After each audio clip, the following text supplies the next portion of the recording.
एक रेस्टोरेंट में अचानक एक नरक से आई ऐसी आत्मा प्रकट हो गई जो मृत्यु को अपना भोजन बनाती थी। वह दानव बड़ी तेजी से भीड़ के बीच इधर उधर घूमता हुआ उपयुक्त शिकार की तलाश कर रहा था। लेकिन अजीब बात यह थी कि वहां बैठे ग्राहक अब भी हंसी मजाक में लिप्त थे, मानो उन्हें उस भयानक उपस्थिति का कोई एहसास ही नहीं हुआ हो। केवल रसोइया थॉमस की नजरें बेचैनी से उस दानव की हर हरकत पर टिकी हुई थी। वह डर रहा था कि कहीं वह दानव उसे न देख ले। लेकिन तभी वह दानव थॉमस की प्रेमिका में खास दिलचस्पी लेने लगा। संकट की घड़ी में थॉमस ने बहाना बनाते हुए उसे एक हवाई चुंबन फेंका, जिससे उसका ध्यान भटक गया और उसकी प्रेमिका वहां से निकल पाई। लेकिन अब वह दानव थॉमस के पास पहुंच गया, यह जांचने कि क्या वह उसे देख सकता है या नहीं। थॉमस का दिल जोर जोर से धड़कने लगा, लेकिन अपने यिन यांग वाली आंखों को छिपाने के लिए वह शांति का दिखावा करता रहा, क्योंकि ये आत्माएं अधूरी इच्छाओं वाले भूतों से अलग होती हैं। ये मृत्यु से ठीक पहले आने वाले दुर्भाग्य को खाकर जीवित रहती हैं। अगर इन्हें पता चल जाए कि कोई इंसान इन्हें देख सकता है, तो ये किसी न किसी तरह से उसकी मृत्यु सुनिश्चित कर देती है। सौभाग्य से थॉमस बचपन से ही ऐसी आत्माओं को देखने का अनुभव रखता था और जानता था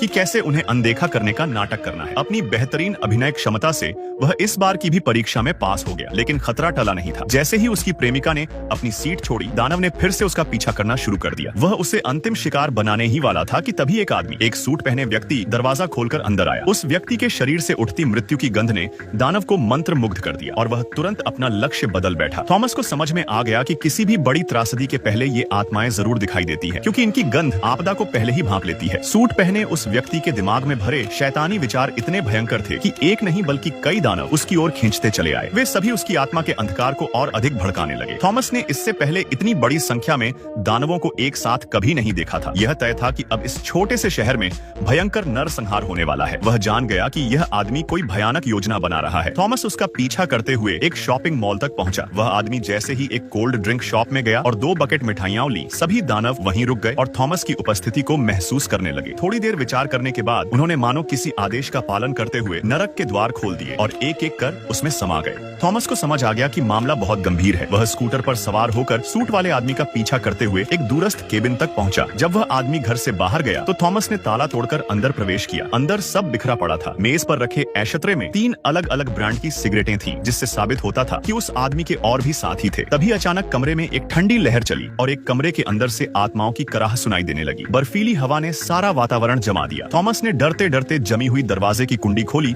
और अंदर गया। वहाँ सभी पालतू जानवर जम चुके थे और दीवार पर एक चमकता हुआ काला चिन्ह उभरने लगा। उसकी जिज्ञासा ने उसे मजबूर कर दिया कि वह उसमें हाथ डाले। हाथ डालते ही वह काली वस्तु पूरे कमरे में फैल गई। थॉमस भागना चाहता था, लेकिन काले बेलनुमा जीव उसे निगलने लगे। उसने जान बचाकर दरवाजे से छलांग लगाई और छिपकर देखा। अब अनेक दानव उस कमरे में एकत्रित हो चुके थे। थॉमस को एहसास हुआ कि नरक का द्वार यहीं से खुला है और इसका स्रोत यह घर और इसका रहवासी है। उसने वापस उसी कमरे की जांच की जहां पहले जानवर जम गए थे। अब वे फिर से जीवित दिखने लगे और दीवार पर मृतकों की तस्वीरों की भरमार थी। थॉमस को यकीन हो गया कि यह आदमी एक सीरियल किलर है। तभी उसे डेस्क पर रखे कैलेंडर में से 15 तारीख की पत्ती गायब मिली। वह जान गया कि अगली सुबह कुछ भयावह होने वाला है, लेकिन कहां और कैसे यह अब भी रहस्य था। उसी समय सूट वाले आदमी का साथी बंदूक की मांग करता हुआ लौट आया। थॉमस को खिड़की से भागना पड़ा। नीचे उसके पालने वाले 2 चिहुआवा कुत्ते उस पर भौंकने लगे, लेकिन वह छत पर चढ़ गया और छुप गया। उसने तुरंत शेरिफ को सब बताया। शेरिफ, जो थॉमस की यिन यांग दृष्टि को जानता था और उसके द्वारा पहले हल किए गए कई मामलों से वाकिफ था, उस पर भरोसा करता था। उसने थॉमस को कहा कि वह खुद कुछ न करे और नए पुलिस अफसर निक को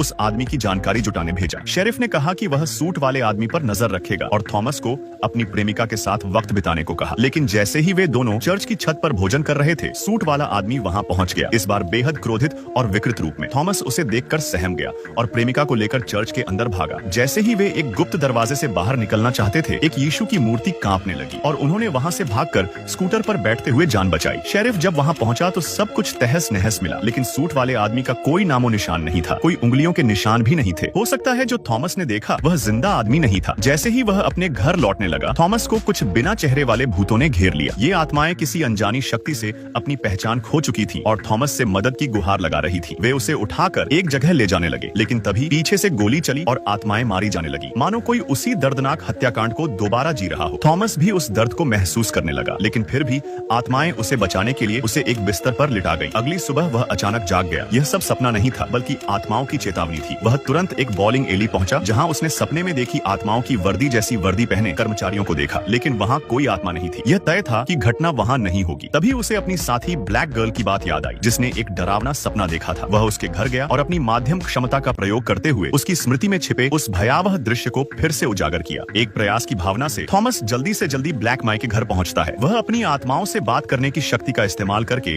उसकी उस डरावनी सपने की यादें फिर से जगाने की कोशिश करता है। ब्लैक माई के वर्णन से थॉमस को पता चलता है कि आपदा वाले स्थान पर बहुत सी झिलमिलाती रोशनियां थी। उसने स्पष्ट रूप से एक घूमने वाले झूले कैरोसेल के आसपास पुराने जमाने की बच्चों की धुनें सुनी। फिर आए पागलपन भरे दर्शकों की चीख पुकार, एक विशाल फव्वारा और हर ओर फैले शव और खून। ब्लैक में इन भयावह दृश्यों से डरकर सपना बीच में ही छोड़ जाग गई और देर तक सामान्य नहीं हो पाई। लेकिन मौजूदा सुरागों से वे कत्लेआम का सटीक स्थान बिल्कुल भी नहीं जान पा रहे थे। परेशान होकर थॉमस ने प्रस्ताव रखा कि वे ब्लैक माई के दोनों बच्चों की स्थिति जांचें। पर जब उसने दरवाजा खोला तो देखा कि कई दुष्ट आत्माएं बच्चों के चारों ओर मंडरा रही थी, मानो उन्हें बच्चों से उठती मृत्यु की गंध बहुत प्रिय हो। इन अशुभ प्राणियों को फिर से देखकर थॉमस समझ गया कि ब्लैक मी का परिवार शायद इस अनहोनी से नहीं बच पाएगा, लेकिन उसे अपनी आत्माओं को देखने की शक्ति को छिपाना भी पड़ा ताकि वे दुष्ट आत्माएं उसे पहचान न ले और वहीं उसे मार न डाले। कमरे से बाहर निकलते वक्त उसने ब्लैक मी को जल्दी से जल्दी इस कस्बे को छोड़ देने की सलाह दी और फिर अपनी गर्लफ्रेंड के साथ घर लौटने के लिए निकल पड़ा। पर रास्ते में अचानक चारों ओर दर्दनाक चीखों की आवाजें आने लगी। देखा कि एक निर्दोष महिला नंगे पांव बीच पर भाग रही थी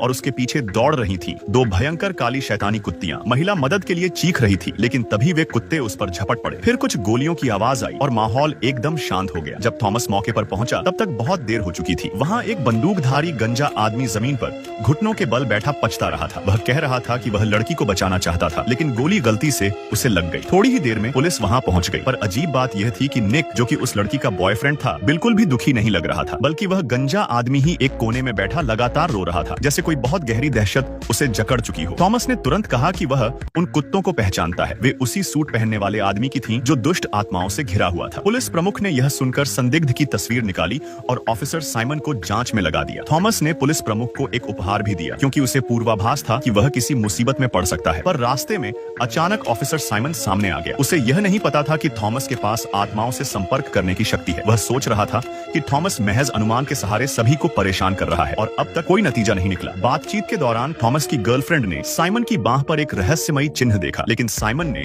उसकी बात को टाल दिया। घर लौटते ही थॉमस को जमीन पर एक पिस्तौल मिली और बाथरूम में एक लाश पड़ी थी जिसकी पीठ में गोली लगी थी। वह देखकर हैरान रह गया कि वह शख्स और कोई नहीं बल्कि वही सूट पहनने वाला आदमी था जो काफी समय से गायब था। साफ था कि कोई थॉमस को फंसाना चाहता था ताकि वह इस रहस्य की तह तक न पहुंच सके। अगर वह पुलिस को फोन करता तो उसी वक्त उसे हत्या के जुर्म में गिरफ्तार कर लिया जाता। इसलिए थॉमस ने एक चादर लेकर लाश को ढकने की कोशिश की। जैसे ही उसने उसे छुआ, उसे महसूस हुआ कि शरीर पूरी तरह सख्त हो चुका था, मतलब मरने को बहुत समय हो चुका था। तभी उसे याद आया कि चर्च में पुलिस प्रमुख ने बताया था कि उस आदमी के फिंगरप्रिंट नहीं मिले थे और वह कई महीनों से कस्बे में नहीं देखा गया था। अब जाकर थॉमस को समझ आया कि अब तक जो वह देख रहा था वह दरअसल उस सूट वाले आदमी की आत्मा थी। लेकिन सवाल ये था कि वह मर चुका होने के बावजूद उसे क्यों सताना चाहता था। सवालों का अंबार उसके मन में था, पर अब समय नहीं था। वह जल्दी से लाश को दूसरी मंजिल से नीचे फेंकता है, फिर उसे उठाकर कार की डिक्की में डालकर एक सुनसान जगह की ओर निकल पड़ता है, एक पुरानी जेल। वहीं एक कोने में वह लाश को छिपा देता है। पर लौटते वक्त उसे शहर की गलियों में भटकती अनगिनत दुष्ट आत्माएं दिखती हैं। यह आने वाली तबाही का साफ संकेत था। थॉमस पुलिस प्रमुख के घर पहुंचा, लेकिन वहां पुलिस कारों की भरमार थी। पता चला कि किसी ने दरवाजा खटखटाने पर जैसे ही पुलिस प्रमुख ने दरवाजा खोला, उसके सीने पर 3 गोलियां दाग दी। थॉमस अस्पताल पहुंचा, जहां उसे ऑफिसर निक ने बताया कि संभवतः हमला करने वाला कोई दल का विश्वासघाती था। सौभाग्य से थॉमस द्वारा दिया गया हार्ट प्रोटेक्टर 2 गोलियों को रोक सका और तीसरी जानलेवा नहीं थी, लेकिन अब पुलिस प्रमुख भी मदद नहीं कर सकता था। थॉमस ने फिर से सूट वाले आदमी के घर जाकर उसके कंप्यूटर से सुराग खोजने की ठानी। तभी फ्रिज से अजीब आवाज आई। जब उसने दरवाजा खोला तो अंदर तिलछट्टे थे और खाने के डब्बों में दर्जनों लड़कियों के दांत। उसकी गर्लफ्रेंड ने कहा कि वह पागल आदमी का घर तुरंत छोड़ दे। पर जैसे ही थॉमस ने फ्रिज बंद किया, सूट वाले आदमी की आत्मा सामने आ गई। घर हिलने लगा, चीजें हवा में उड़ने लगी। वह मुश्किल से खुद को बचाते हुए बाहर कूदा। तभी गैस लीक के कारण विस्फोट हुआ और आत्मा खत्म हो गई। थॉमस ने वापसी के रास्ते में महसूस किया कि उसने एक बड़ा सुराग मिस कर दिया है। वह फिर से जेल गया और सूट वाले की लाश के घाव पर एक POD नामक चिन्ह देखा, जो ठीक वैसा ही था जैसा ऑफिसर साइमन की बाह पर था। अब सच सामने था। साइमन और निक दोनों इस योजना के साथी थे। थॉमस ने अपनी शक्ति से साइमन की लोकेशन ट्रैक की। उसे पता चला कि अगला हमला उसकी गर्लफ्रेंड के मॉल में होने वाला है। वह तुरंत मॉल पहुंचा और देखा कि वहां वही कपड़े पहने लोग हैं जैसे से ब्लैक मी के सपने में, और वहाँ ब्लैक माई और उसके बच्चे भी थे। थॉमस ने उन्हें फौरन भागने को कहा, लेकिन अब दृश्य वही था जो सपने में देखा गया था। कत्लेआम का समय आ गया था। एक कोना खुला और वहाँ से हजारों दुष्ट आत्माएं बाहर निकल आईं। लोगों को कुछ समझ नहीं आ रहा था, पर थॉमस सब देख पा रहा था। जैसे ही एक महिला की चीख गूंजी, लोग घबरा कर भागने लगे, पर मॉल को अंदर से बंद कर दिया गया था। और तभी हमलावर ने भीड़ पर गोलियां चलानी शुरू कर दी। पर उस एक गोली के चलने के बाद न केवल वह बदमाश बच गया, बल्कि पूरी तरह से उग्र हो गया। थॉमस की गर्लफ्रेंड जिस कोल्ड शैडो हॉल में थी, वो भी इस हमले की चपेट में आ गई और उस पर भारी गोलाबारी होने लगी। हालात को बिगड़ता देख थॉमस ने फिर से निशाना साधा और ट्रिगर दबाया, पर 2 गोलियों के बावजूद वह सिर्फ बदमाश के कंधे के कपड़े फाड़ सका। इविल स्पिरिट्स को ये बात भांप गई कि थॉमस के पास अब सिर्फ एक ही गोली बची है। वे तुरंत उस पर टूट पड़े, उसे जकड़ने लगे ताकि बदमाश को गोली रिलोड करने का समय मिल जाए। लेकिन उन्होंने थॉमस की अपनी गर्लफ्रेंड को बचाने की जिद को कम आंका। थॉमस ने बदमाश को मार गिराया और फौरन बंदूक फेंककर कोल्ड शैडो हॉल की तरफ दौड़ पड़ा। खुशकिस्मती से उसकी गर्लफ्रेंड पूरी तरह सुरक्षित थी, बस बिखरी हुई आइसक्रीम से उसके कपड़े गंदे हो गए थे। थॉमस जब उसे सांत्वना देने आगे बढ़ा तो अचानक उसे निक की गर्लफ्रेंड की आत्मा दिखाई दी, जो चेतावनी दे रही थी कि खतरा अभी टला नहीं है। थॉमस ने मुड़कर देखा तो पाया कि मौत को खाने वाले इविल स्पिरिट्स अभी भी मॉल के आसपास मंडरा रहे थे, और फिर वे अचानक भूमिगत पार्किंग की ओर चले गए और गायब हो गए। आगामी तबाही को रोकने के लिए थॉमस ने तुरंत बदमाश का नकाब उतारा। तब उसे पता चला कि यह वही गंजा आदमी था जिसने पहले निक की गर्लफ्रेंड की झूठी हत्या का नाटक किया था। इससे यह साफ हो गया कि असली मास्टरमाइंड साइमन अब तक सामने नहीं आया है। थॉमस आत्मा के निर्देशों का पालन करते हुए बेसमेंट में पहुंचा, जहां उसने देखा कि साइमन एक इत्र की वैन से टकराकर गायब हो गया है। थॉमस तुरंत उसका पीछा करता हुआ वैन का दरवाजा खोलता है और चौंक जाता है जब देखता है कि वैन में बमों का ढेर है और ब्लास्ट के लिए सिर्फ 3 मिनट शेष हैं। अब जब थॉमस को सच्चाई का पता चल गया, इविल स्पिरिट्स ने तुरंत साइमन पर कब्जा कर लिया और थॉमस पर गोलियों की बौछार कर दी। थॉमस को सोचने का समय नहीं मिला। वह तुरंत वैन का दरवाजा बंद कर वहां से भागने की कोशिश करता है, लेकिन एक गोली उसकी बाहरी त्वचा छील जाती है। मगर उसे यह अंदाजा नहीं था कि साइमन ने पीछा नहीं छोड़ा। वह वैन के दरवाजे से लटक गया और फिर से गोली चलाने की कोशिश की। शुक्र है कि थॉमस ने समय रहते घातक गोली से खुद को बचा लिया। हालांकि गोली उसकी खोपड़ी को छूती हुई निकल गई। गुस्से में बौखलाया साइमन ड्राइवर सीट तक पहुंचने की कोशिश करता है। थॉमस ने बम फटने का समय गिनते हुए जैसे ही देखा कि साइमन बंदूक उठा रहा है, उसी पल दरवाजा खोलकर नीचे कूद गया। साइमन, जो अब इविल स्पिरिट के कब्जे में था, कुछ समझ ही नहीं पाया और अगले ही पल वह वैन समेत सूखे नदी तल में गिर पड़ा। विस्फोट की लहरें पूरे नदी मार्ग में फैल गईं और भागने में असमर्थ सभी इविल स्पिरिट्स को निगल गईं। इस तरह छोटे से कस्बे का संकट हमेशा के लिए समाप्त हो गया। थॉमस की चेतना तब लौटी जब वह अस्पताल में आंखें खोलता है। वह पाता है कि उसकी गर्लफ्रेंड